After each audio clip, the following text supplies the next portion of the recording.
정말 감사한 시간이고 정말 복된 시간인 것 같습니다. 우리가 이렇게 함께 모여 하나님 앞에 이렇게 예배를 드리며 또 우리가 웃을 수 있다는 거, 이게 참 얼마나 감사한지 몰라요. 왜냐하면 우리가 지난 3년 동안 코로나로 인해서 너무 많이 어려웠고 비대면 예배를 또 드리게 되고 또 마스크를 쓰고 또 거리를 유지하며 정말 참 힘들었던 때가 참 많았던 것 같아요. 조금 전 우리 장로님께서 이렇게 기도해 주실 때 이게 또박또박 그 문장 하나하나 속에 담겨져 있는 그 단어들이 하나같이 참 얼마나 아프게 느껴졌는지 모릅니다. 아프게 느껴졌다는 것은 우리가 다 3년 동안 경험하고 겪어야만 했던 어려움들이 아닐까요?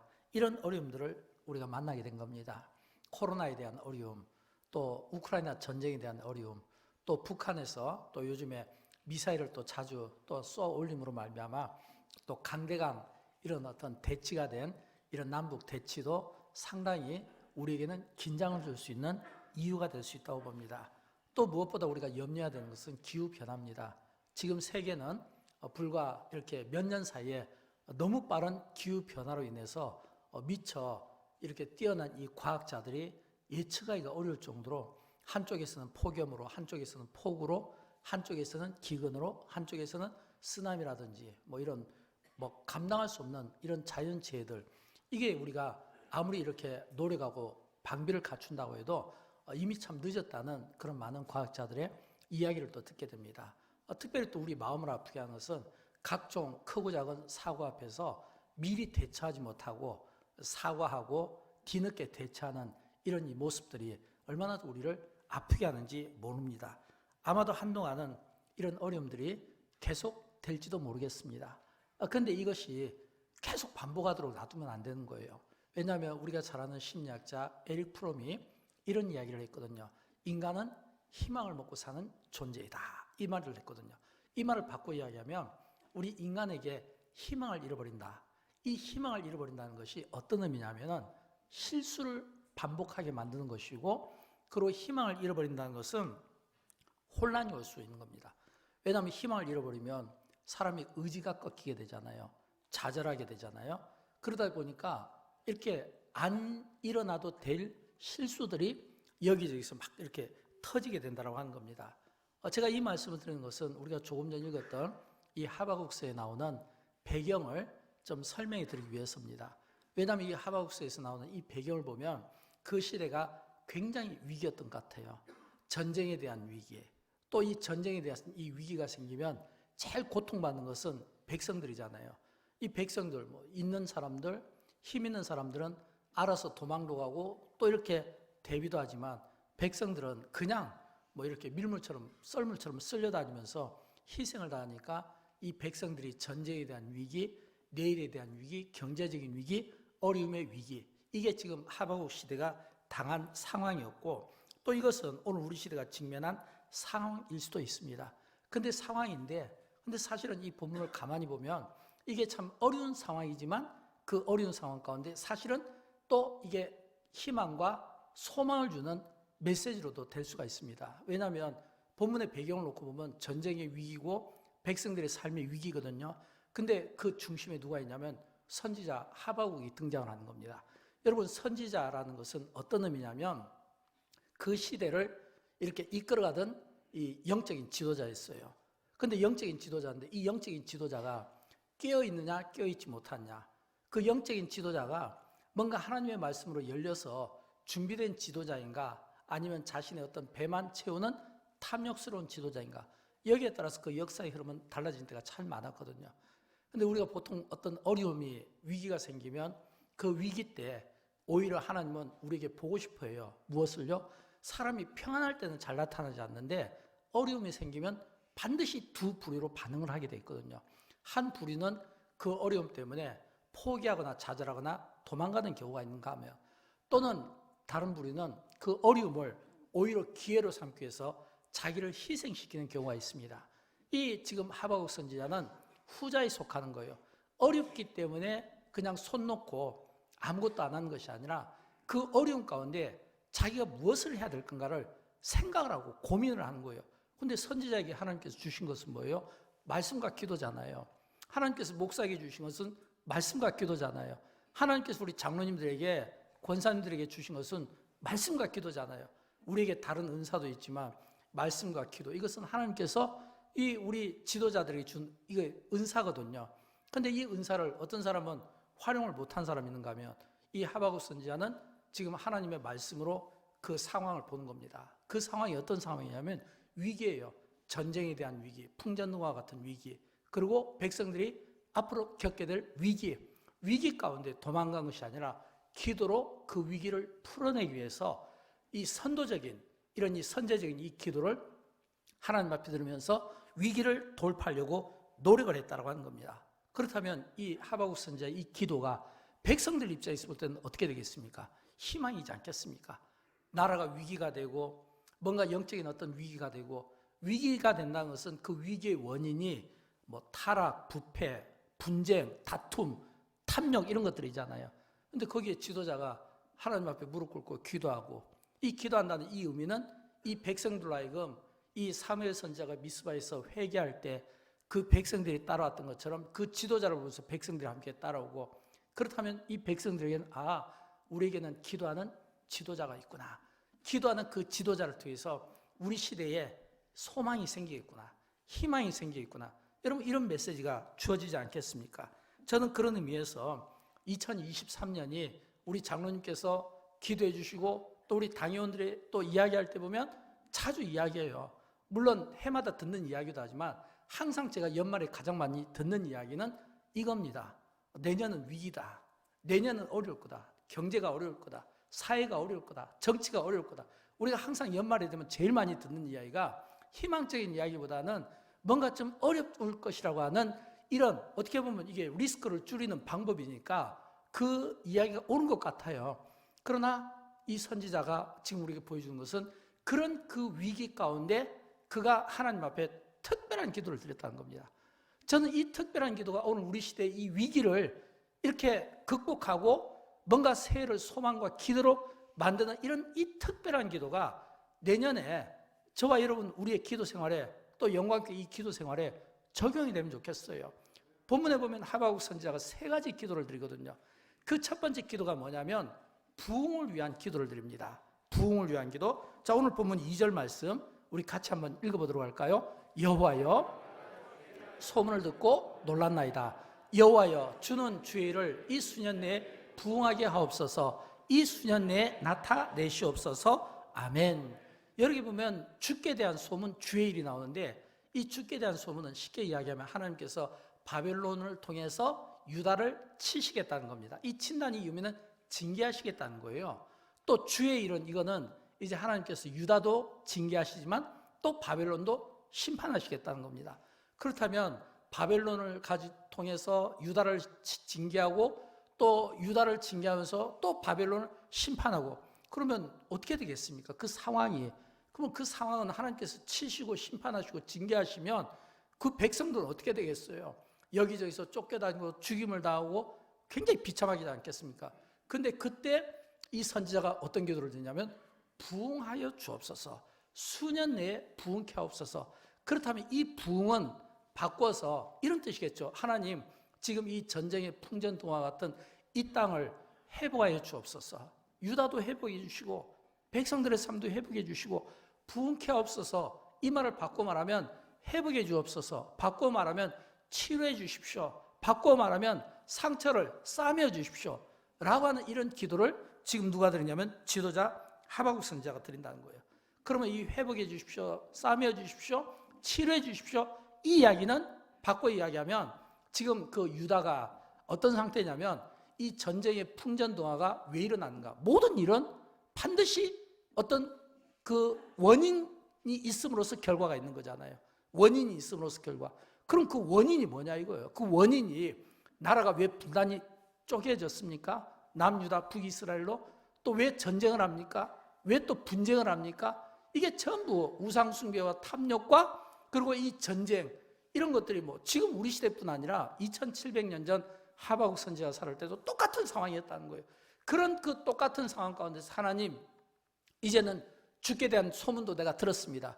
이제 이 주의를 수년 내에 부흥케 주옵소서. 이 말은 하나님 치시고 싸매어 주시고 회복시켜 주시옵소서. 이걸 지금 부흥이라는 단어를 통하여 사용하고 있다는 겁니다.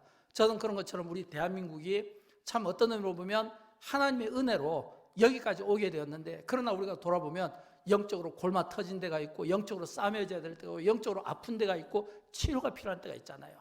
하박국 선지자가 주여 수년 내에 부흥케 하옵소서. 이 말은 주여 우리가 지금은 고난은 받지만 수년 내에 이 땅을 회복시켜 주시고, 모든 사람들의 상처들이 싸매지게 해주시고 고쳐주시고 치료해 주셔서 진정한 영적인 부흥과 도덕적인 부흥과 그리고 진정한 이 육적인 이 부흥이 일어나게 하여 주옵소서. 이 기도를 하박국이 들은 것처럼 우리가 함께 들을 수 있기를 주님의 이름으로 축원드립니다. 두 번째 기도는 어떤 기도냐면 긍휼을 주시도록 기도합니다. 긍휼을. 오늘 본문 2절에 보면 진노 중이라도 긍휼을 잊지 마옵소서 이랬잖아요. 진노 중이라도. 이 진노는 지금 하나님께서 유다를 진노하는 겁니다. 하나님께서 유다를 진노하는 거예요. 그 진노는 그 땅이 막 불의, 전쟁, 막 여러 막 탐욕스러운 것들, 욕심, 우상숭배, 하나님이 그 땅을 도저히 치지 않으면 안 되는 그런 상황까지 오게 된 거예요. 그래서 하나님이 그 땅을 치시더라도 긍휼은 잊지 말아 주십시오. 이 말은 치시더라도 싸매어 주십시오. 이게 지금 하박국 선지자의 기도입니다. 여러분, 우리에게도 이런 기도가 필요하지 않을까요?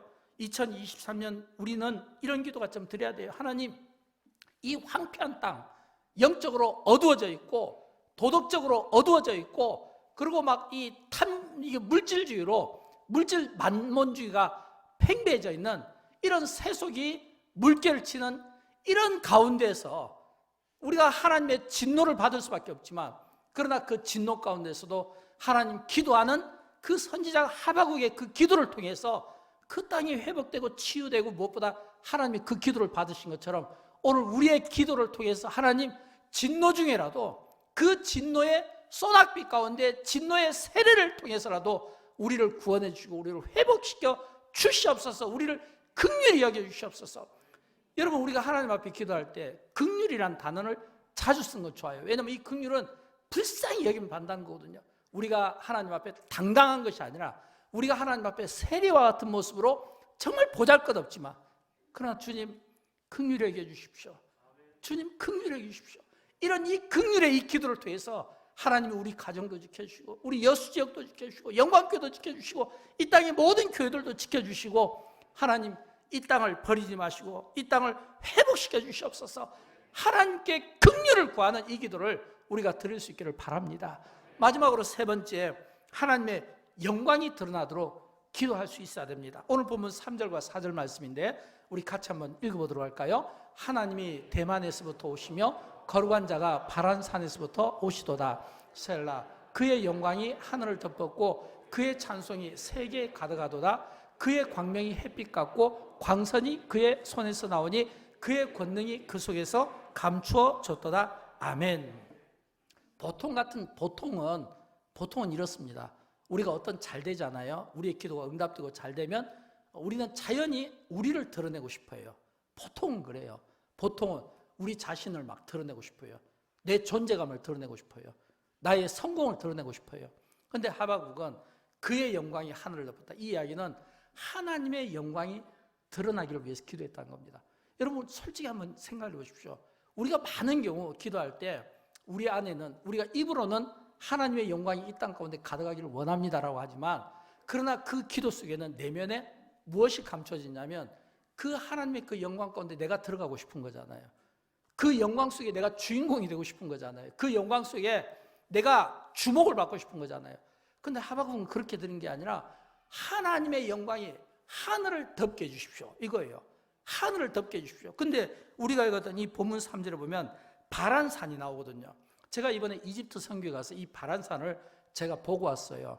이 바란산을 보고 왔는데 이 바란산은 시나이 이 반도에서 가장 그 넓은 광야거든요. 신명기 6장에 보면 이 바란산에 대한 이야기가 나오는데 굉장히 넓은 광야인데 가도 끝이 없어요. 왜냐하면 제가 이 자동차를 타고 갔어도 몇 시간 동안 갔는데 이 바란산의 특징은 뭐냐면 그 산 자체가 전부 회색으로 되어 있다는 거예요. 석회로 되어 있다는 거예요. 그래서 이제 선교사님이 잠깐 가다가 차를 세워가지고 이제 우리 선교팀 내려서 그 바란산을 소개를 하더라고요. 전부 다 석회입니다. 보니까 끝없이 석회가 펼쳐져 있고 발을 잘못 디디면 벌써 지금 수천 년이 지난데도 불구하고 발이 푹 빠지더라고요, 이 석회 속에. 근데 왜 그게 석회로 되어 있냐면은 노아 홍수 때 그 물에 젖었고 침수당한 그 근거로 이 석회로 되어 있다고 하더라고요. 이 바란산, 그 넓은 광야. 근데 지금 이 광야가 우리가 생각할 때는 보통 뭐 주의 영광 이곳에 가득히 내는 주의 영광을 보내 할 때 우리가 그 하나님의 영광을 좁게 볼 때가 많잖아요. 주님이 지금 이곳에 임재하십니다. 영광교회 가운데 임재하십니다. 우리 가정 가운데 임재하십니다. 좁게 볼 수가 있잖아요. 제가 본 이 바란산은 제가 그 길이를 보면 적어도 1시간 이상 자동차를 타고 갔거든요. 안 쉬고 계속 타고 갔는데 끝없이 석회로 이 뒤덮인 이 산이었거든요. 근데 지금 하박국 선지자가 그 바란산에서부터 그 영광이 하늘을 덮었다는 겁니다. 여러분, 이 이야기는 뭘까요? 이 선지자의 이 기도가 굉장히 통 큰 기도를 드렸다는 거예요. 저는 그런 생각을 해봤어요. 우리가 좀 기도를 좀 통 크게 할 필요가 있구나. 하나님, 대한민국 온 천지를 덮으셔서 그 영광을 드러내 주십시오. 하나님, 여수 지역에 이 산단을 위해서 우리 장로님도 기도해 주시고 요즘 많은 산단을 위해서 걱정을 많이 해요. 왜냐하면 이 산단이 노후된 것들이 많고 자꾸 막 교체가 되고 많이 사고가 나니까 그 여수 산단 그 전체, 바란산에 비교하면 진짜 좁은 도시거든요. 그 전체가 하나님의 영광으로 덮여 주시옵소서. 영광교회를 덮여 주시옵시고 영광교회 성도들, 모든 성도들이 동서남북으로 흩어져 있는 그 전부 거기에 마치 별자리가 참 이렇게 연결한 것처럼 덮어서 하나님의 영광을 덮어 주십시오. 그 영광의 임재, 여러분 이게 왜 중요할까요? 이 영광의 임재가 중요한 것은 이 영광의 이 임재 안에 들어오면 그 안에서 모든 보호를 받는 거예요. 하나님의 앞에서 구름 기둥으로, 뒤에서 불 기둥으로 인도하시고 호위하시는 그 보호를 받을 수 있다는 겁니다. 지금 하박국 선지자가 그 기도를 드린 거예요. 지금 위기입니다. 나라가 위기예요. 전쟁의 위기예요. 영적인 위기예요. 도덕적인 위기예요. 백성들의 삶의 위기예요. 경제적인 위기예요. 모든 게 위기지만 그러나 그 위기 가운데 하나님 이 땅을 회복시켜 주시옵시고 하나님 때리시더라도 용서해 주시옵소서. 하나님 그 영광을 온 하늘 가득히 충만케 주셔서 그 영광 속에 우리가 다 들어가서 그 영광 속에 우리가 하나님의 보호받는 백성들이 되게 해 주십시오 라고 하는 이 기도를 하박국 선지자가 드리고 있더라라고 하는 것입니다. 사랑하는 여러분, 오늘 우리 시대를 깨우고 오늘 우리 시대를 변화시키고 오늘 우리 시대를 살리고 우리 시대를 회복시킬 수 있는 이 대안이 어디에서 나올까요? 최근에 며칠 전에 축구왕제 펠레가 이렇게 임종했잖아요. 이 축구왕제 펠레가 임종했는데 제가 TV를 가만히 보니까 자꾸 이 펠레 이야기가 나오더라고요. 그런데 이 펠레 이야기가 나오는데 제가 관심 갖고 인터넷 뉴스를 뒤져보니까 여러분 다 보셨잖아요. 이 펠레의 마지막 그 메시지가 전 세계인들에게 감동을 준 겁니다. 이 펠레의 마지막 그 메시지는 뭐냐면 사랑하고 사랑하라 영원히, 이거거든요. 사랑하고 사랑하라 영원히. 근데 이 메시지가 굉장히 마음에 와닿더라고요. 이거 기독교 정신인데 우리가 오늘 실천해야 될 거 아닌가요? 어떤 의미로 보면 전 세계 많은 사람들이 고통받고 전쟁으로 인해서 또 이 코로나로 인해서 고통받고 그래서 많은 사람들이 고통과 시리에 빠졌을 때 그는 죽어가면서 남긴 그 마지막 메시지가 여러분 사랑하고 사랑하십시오. 영원히 사랑하십시오. 오늘 이 시대를 살리고 이 시대를 회복시키는데 저는 이 메시지를 통해서 이렇게 적용하고 싶어요. 우리가 기도도 사랑으로, 믿음도 사랑으로, 기도도 사랑으로, 믿음도 사랑으로 영원히 이 마음이 있다면 오늘 이 세상은 지금보다 더 나은 행복한 세상이 되지 않겠습니까? 저는 끝으로 소원합니다.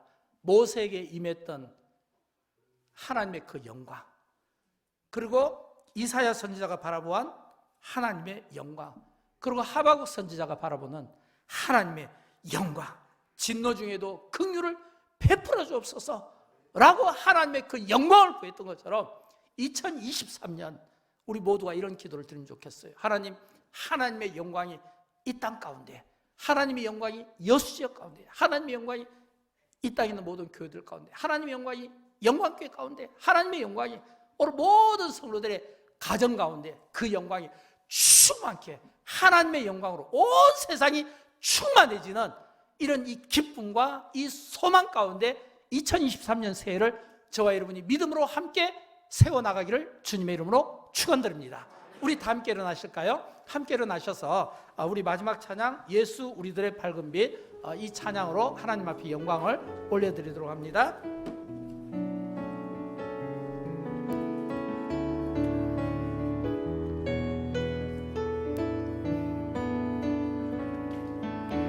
예수 우리들의 밝은 빛, 은혜와 긍휼을 베푸시는 주, 그의 길을 따라가는 주의 자녀들에게 항상 밝은 빛을 비추시네. 그는 구원의 주 하나님, 공의로 세상을 다스리시네. 주를 경외하는 자들에게 부어주시는 놀라운 주님의 영광. 하늘에서 찬양